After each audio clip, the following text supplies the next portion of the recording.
기적으로 설명하거나 애써 증거하지 않는다는 것입니다. 즉 우리가 원하는 방식으로 예를 들자면 기적이나 이적 속에서 등장하는 예수님을 제시하시지 않는다는 것입니다. 물론 바울은 다른 12사도와는 달리 예수님의 지상사역에는 동참하지 못했습니다. 예수님의 부활승천 후에 그의 복음 사역이 본격적으로 시작되었지만 동시대를 살아갔기 때문에 예수 그리스도의 사역에 대해서는 그리고 또한 예수님이 어떤 분이신가에 대해서는 충분히 알고 있었을 것입니다. 그랬기에 바울은 크리스찬들을 하나님에 대한 신성 모독죄로 잡아 넣을 수 있었던 것 아니겠습니까? 그런데 바울은 자신이 알고 있는 그 예수님을 직접적으로 설명하거나 친절하게 가르치지 않고 있다는 것입니다. 무슨 말씀이냐면 바울이 얘기하는 예수님은 바울이 전하는 그 바울의 간증을 통해서 알 수 있다는 것입니다. 사실 바울이 기록한 바울 서신들을 보면요, 대부분이 그의 사역의 간증이고 또 그 간증의 대부분은 그의 고난과 핍박의 기록입니다. 바울의 간증을 단순하게 정리한다면 나는 예수 그리스도를 위해서 기쁨으로 고난과 핍박을 감내했다. 나는 어떤 것이든 주의 명령에 순종했다. 이렇게 정리할 수 있다는 것입니다. 그런데 여러분, 저는 그 사실이 너무 은혜가 되었습니다. 솔직히 설교를 준비하면서도 예수님의 그 초월적인 기적이나 이적을 설명하는 것이 아니라 정말로 예수를 위해서 나는 온갖 고난과 핍박과 수고를 감내했다는 바울의 그 증거들이 더 은혜가 되었고 마음이 울컥했다는 것입니다. 풍랑을 잠재우고 물 위를 걷게 하고 눈먼 자와 귀머거리와 벙어리를 고치시고 귀신을 쫓아내시는 그 예수님의 초월적인 사역으로 예수님은 이러이러하신 분이다 라고 설명하는 것보다 바울처럼 나는 예수님을 위해서 고난을 기쁘게 받아들이고 나는 그 예수님을 위해서 기꺼이 죽을 수 있다라고 고백하는 것이 더 강렬하게 예수 그리스도를 증거하는 것이라는 생각 때문입니다. 도대체 예수가 누구시길래, 예수가 어떤 분이시길래 바울처럼 하식 있고 명망 있는 자가, 로마 시민권자가, 가말리엘의 제자로 유대인 중에 유대인이었던 그가 자신이 가진 모든 기득권을 배설물로 여긴다고 고백할 수 있는지, 그 예수가 도대체 그 예수가 누구인지 너무 궁금해지지 않습니까? 만약에 여러분들이 예수를 모르는 자라고 한번 생각해 보십시오. 도대체 예수가 누구시길래 부족한 것 없고 부러울 것 없는 바울 같은 자가 스스로 고난에 참여하여서 예수처럼 죽기를 원하는지 그 예수가 위대하게 느껴지지 않습니까? 물론 오늘날도 많은 사람들이 신앙 간증을 합니다. 그러나 여러분, 오늘날 많은 사람들의 그 간증을 들어보면요, 대부분의 신앙 간증은 해피엔딩입니다. 죽도록 고난받았지만 결국은 하나님께서 모든 문제를 해결해 주시고 지금은 너무나 행복하다고, 나의 고난이 축복이 되었다는 것이 요즘의 간증입니다. 그리고 무엇보다 스스로 고난을 자처하는 자는 없습니다. 그런데 그것이 바울의 간증과의 차이점이라는 것입니다. 바울은 처음부터 끝까지 고난받았습니다. 그는 늘 고난 중에 있었습니다. 그럼에도 불구하고 그는 예수를 떠나지 않았다는 것입니다. 빌립보서 3장 7절 8절 말씀입니다. 그러나 무엇이든지 내게 유익하는 것을 내가 그리스도를 위하여 다 해로 여길 뿐더러 또한 모든 것을 해로 여김은 내 주 그리스도 예수를 아는 지식이 가장 고상하기 때문이라. 내가 그를 위하여 모든 것을 잃어버리고 뱃설물로 여김은 그리스도를 얻고 9절 10절입니다. 그 안에서 발견되려 함이니 내가 그리스도와 그 부활의 권능과 그 고난의 참여함을 얻고자 하여 그의 죽으심을 본받아 어떻게 쓰든지 죽은 자 가운데서 부활에 이르려 하나니. 아멘. 여러분 보십시오. 제가 이 긴 말씀을 읽어드린 이유는 이것이 바로 바울이 예수 그리스도를 증거하는 방법이기 때문입니다. 자신이 가진 모든 것들을 뱃설물로 여기고 그리스도의 죽으심을 본받아서 오직 예수 그리스도 한 분만 얻고자 하는 것입니다. 오직 예수 그리스도에게만 붙잡힌 바 되어서 표대를 향하는 그 자신의 신앙 사역을 통해서 바울은 예수 그리스도를 증거하는 것입니다. 여러분, 바울처럼 이렇게 절절하게 자신의 삶과 신앙 여정을 통해서 예수를 증거하는 것보다 더 강력한 방법이 어디 있겠느냐는 것입니다.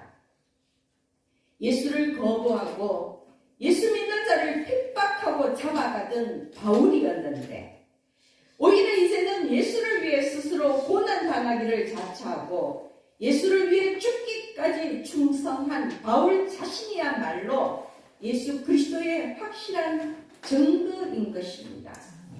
바울의 회심과 사역을 통해서 예수 그리스도가 설명되어지는 것입니다. 예수 그리스도가 이해되어지는 것입니다.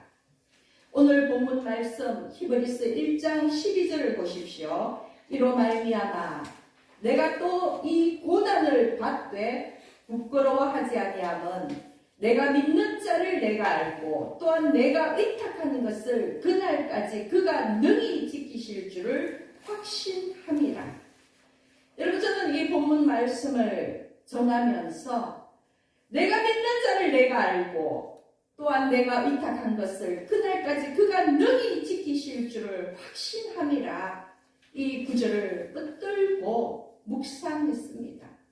내가 의탁한 것을, 하나님께서 나에게 주신 그 소명을 주께서 이 땅에 다시 오시는 그날까지 하나님이 지키실 줄을, 하나님이 이루실 줄을 확신한다는 그 말씀입니다. 바울은 자신이 고난에 처할지라도 부끄러워하지 않고 좌절하지 않는 이유가 그 일을 맡기신 일을 알기 때문이라고 합니다.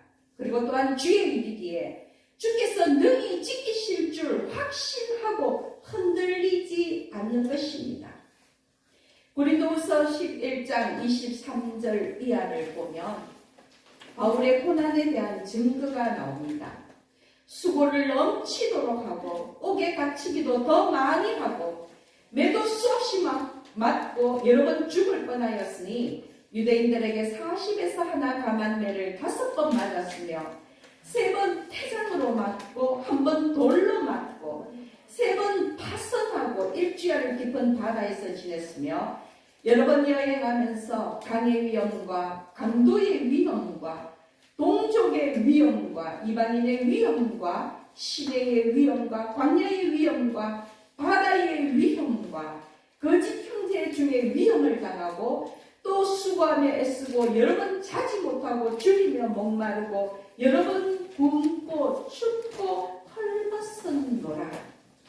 여러분, 이것이 자신의 가진 모든 것을 포기하고 복음 전달자로 살아갔던 바울의 현실이었습니다.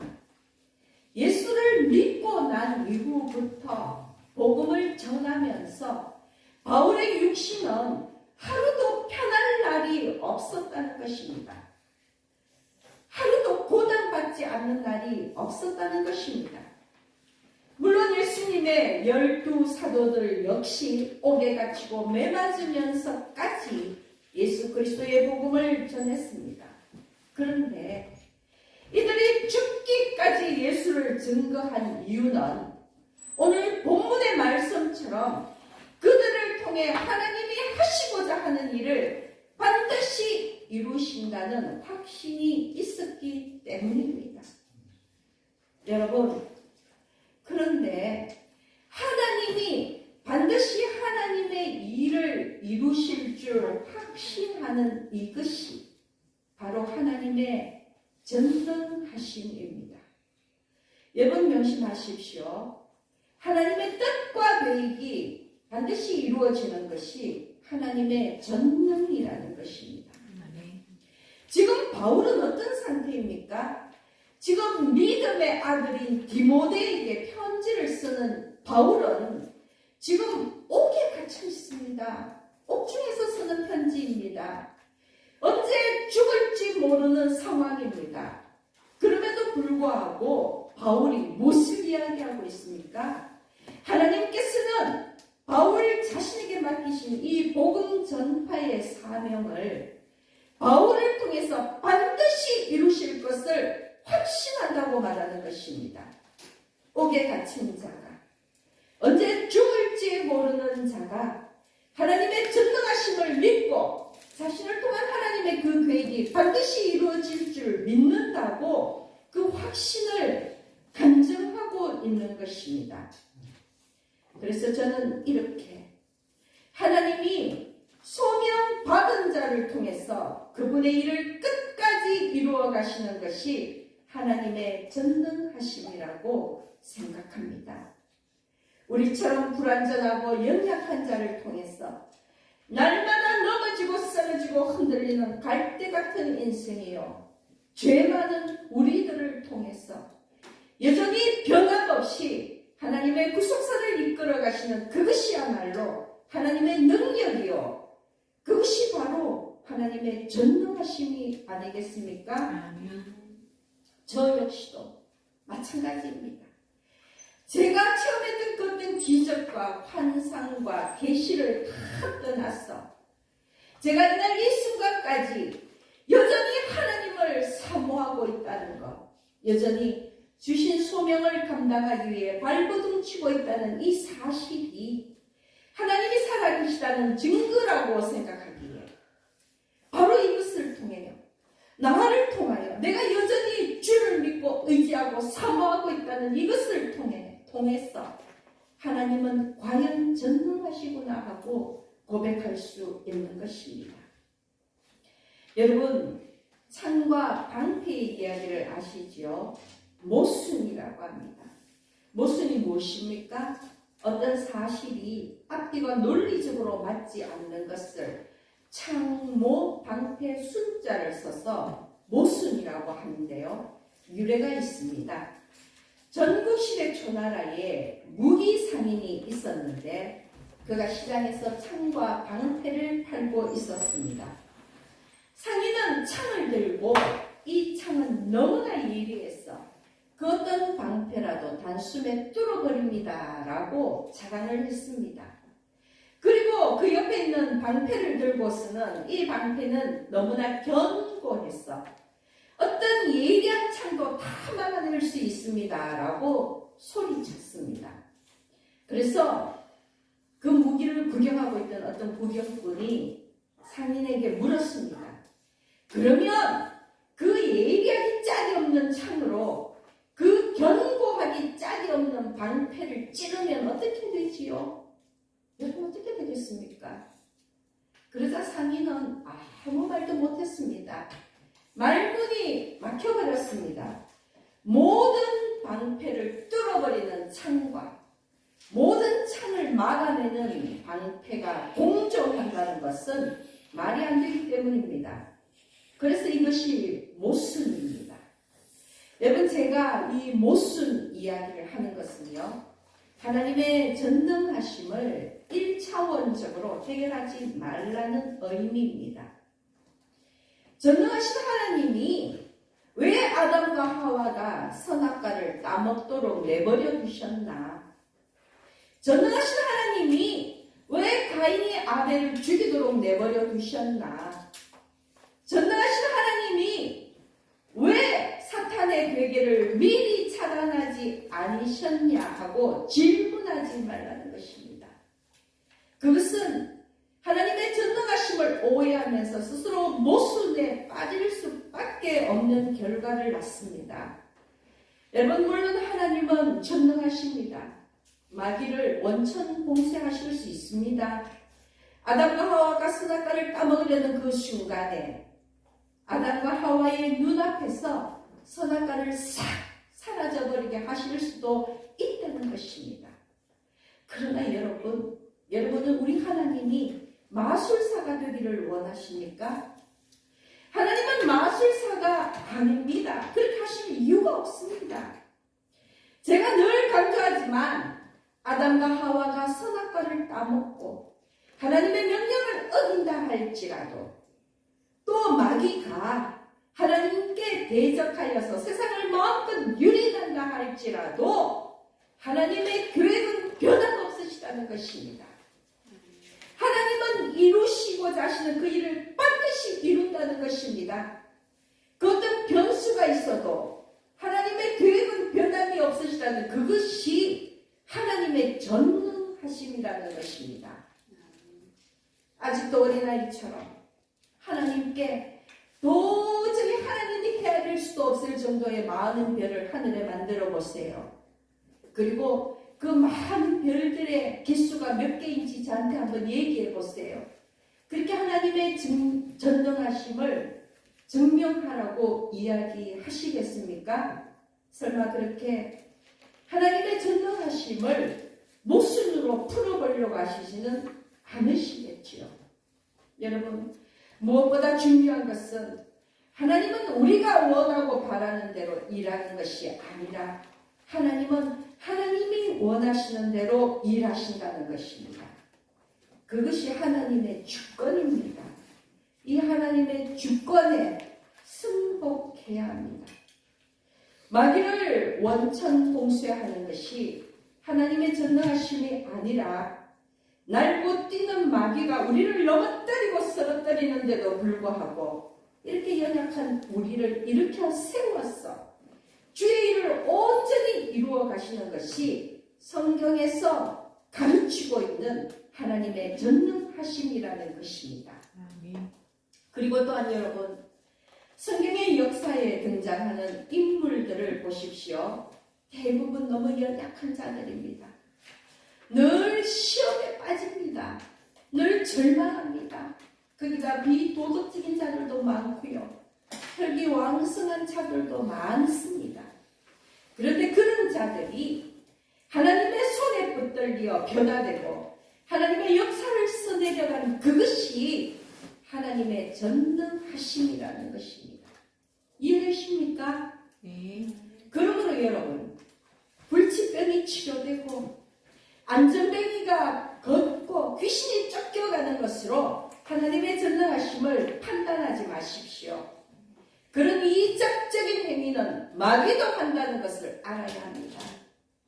만약 그런 데에 현혹되어서 그런 전능함에 매몰되어 버린다면 여러분들은 하나님뿐만이 아니라 마귀까지도 숭배하게 되는 것입니다.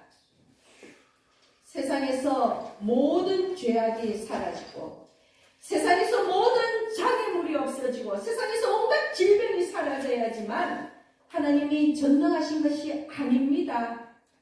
이렇게 악하고 타락한 세상 속에서 우리처럼 어리석고 미련한 자를 통해서 여전히 주의 일을 이루어 가시는 그것이 하나님의 전능하심이라는 것입니다.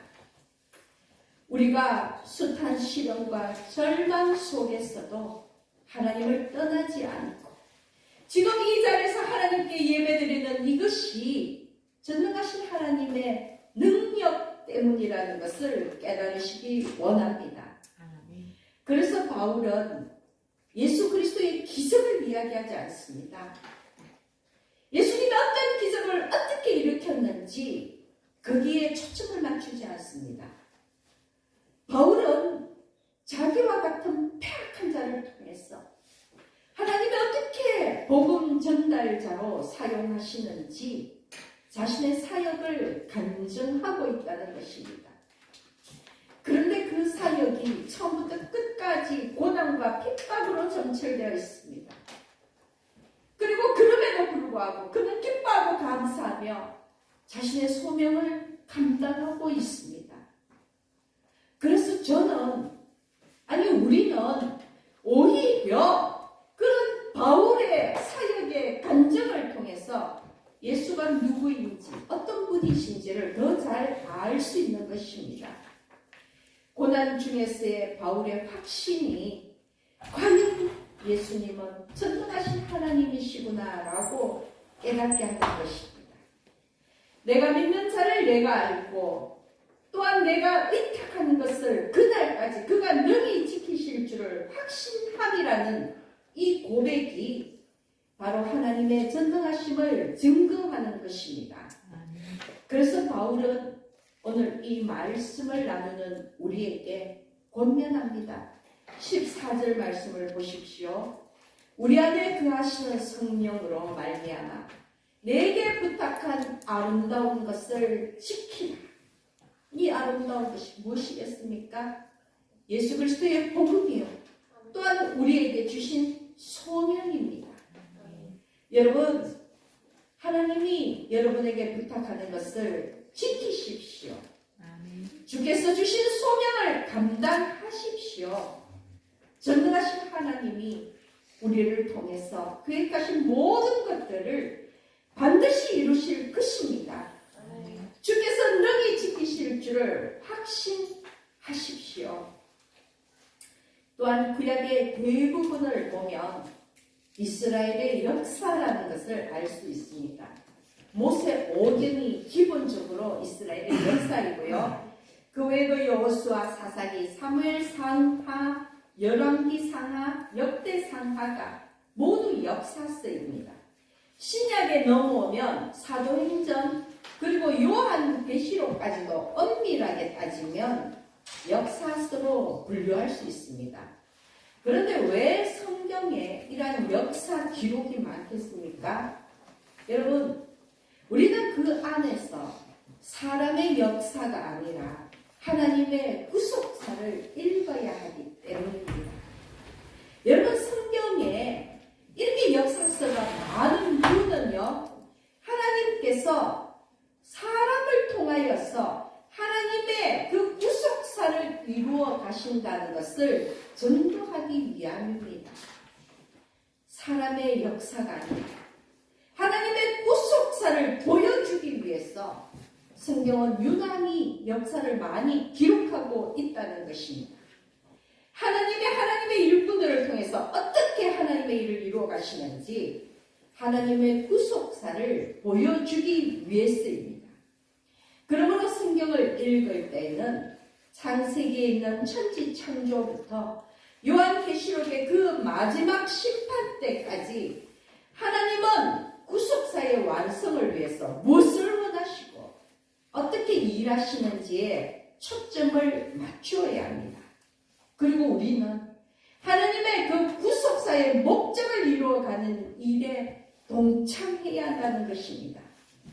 하나님의 구속사에 우리가 동참할 때 그것이 우리의 역사가 되고 그것이 하나님의 목적에 부합하는 일이라는 것입니다. 그러므로 기도하십시오. 여러분, 기도하십시오. 하나님의 구속사가 완성되기를 기도하십시오. 기도는 내 소원을 이루는 것이 아니라 이 땅에 하나님의 뜻이 이루어지기를 소원하는 것입니다. 기도는 주문이나 하소연이 아니라 하나님의 뜻에 내 생각을 맞춰가는 것입니다. 기도는 하면 할수록 나를 꺾어가는 것입니다. 나를 죽여가는 것입니다. 그러므로 기도해야 합니다. 그래서 이 말씀을 나누는 여러분 모두가 기도하면서 나를 통해 역사하시고 나를 통해 죄를 이루어 가시는 하나님의 그 전능하심을 체험하기를 원합니다. 어떤 역경이 온다 할지라도 태산 같은 문제가 내 앞을 가로막고 있다고 할지라도 전능하신 하나님은 나를 향한 죄를 반드시 이루실 것입니다. 하나님 언약을 반드시 이루실 것입니다. 그것이 오늘 본문 말씀의 바울의 고백입니다. 여러분, 히브리서 10장 38절 말씀입니다. 나의 의인은 믿음으로 말미암아 살리라. 또한 뒤로 물러가면 내 마음이 그를 기뻐하지 아니하리라. 여러분, 이 말씀을 마음에 새기면서 그리스도의 푯대를 향해서 달려가시기를 권면합니다. 그러므로 오늘 함께 말씀을 나눈 사랑하는 여러분 모두에게 전능하신 하나님이 함께 하셔서 우리를 향한 하나님의 모든 계획이 이루어지길 확신하면서 전진 또 전진하시기를 예수님의 이름으로 축원합니다.